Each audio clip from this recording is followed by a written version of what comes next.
I will now show you how you can sign up for Google Cloud and get started with BigQuery.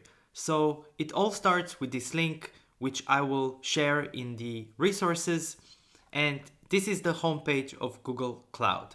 And if you don't have an account with Google Cloud, you can go here and select Sign In. And here you need to sign in with your Google account, which you probably have, but if you don't, you can go here and select Create Account. So I have now signed in with my Google account, which you can see here in the upper right corner, and now I get a button that says Start Free. So I'm going to click that.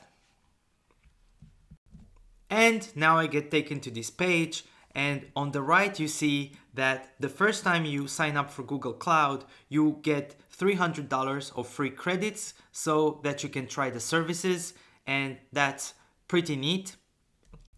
And here I have to enter some extra information about myself, so I will keep it as is and agree to the terms of service and continue. Finally, I need to do the payment information verification. So unfortunately, this is something I need to do, even though I'm not going to be charged for the services. And this is for Google to be able to verify my identity. So I will pick individual as account type and insert my address.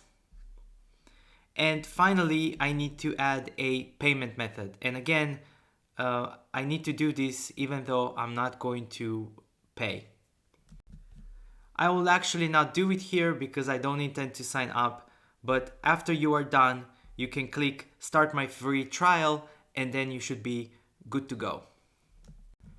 Now, your interface may look a bit different, but essentially, after you've signed up for Google Cloud, you will need to create a project. And the project is a tool that organizes all your work in Google Cloud. And essentially, every work that you do in Google Cloud has to happen inside a specific project.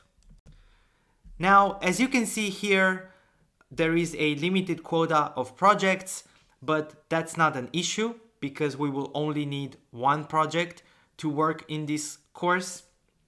And of course, creating a new project is totally free. So I will go ahead and give it a name. And I don't need any organization, and I will simply click on Create. Once that's done, I can go back to the homepage for Google Cloud, and here, as you can see, I can select a project, and here I find the project that I have created before, and once I select it, the rest of the page won't change, but you will see the name of the project in the upper bar here. Now, although I've created this project as an example for you, for the rest of the course, you will see me working within this other project, which was the one that I had originally.